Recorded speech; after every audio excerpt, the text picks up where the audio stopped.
আসসালামু আলাইকুম। আজকে আমি বানাবো রুই মাছের মাথা দিয়ে শিমের বিচি। এর জন্য আমার লাগবে পেঁয়াজ কুচি, কাঁচামরিচ, টমেটো টুকরো, নুন হলুদ দিয়ে ভেজে রাখা রুই মাছের মাথা, আপনারা চাইলে টুকরোও দিতে পারেন, শিমের বিচি, ছোট টুকরো করা বেগুন, আলু এবং পেঁয়াজ কলি, ধনেপাতা কুচি, লবণ, হলুদ গুঁড়ো, লাল মরিচ গুঁড়ো, জিরে গুঁড়ো, ধনে গুঁড়ো এবং তেল।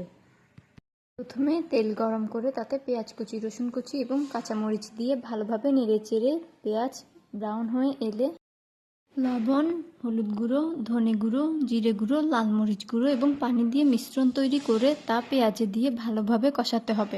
ভালো করে কষানো হলে এতে সবজিগুলো দিয়ে ভালো করে নেড়ে কিছুক্ষণ ঢেকে দিতে হবে। এবার ঢাকনা সরিয়ে তাতে শিমের বিচি দিয়ে মিনিট ৫-৭ পর আগে থেকে ভেজে রাখা রুই মাছের মাথাগুলো দিয়ে দিতে হবে। এবার এতে পানি দিয়ে কিছুক্ষণ ঢেকে দিতে হবে। এবার সেদ্ধ হয়ে এলে এতে টমেটোর টুকরোগুলো দিয়ে দিন।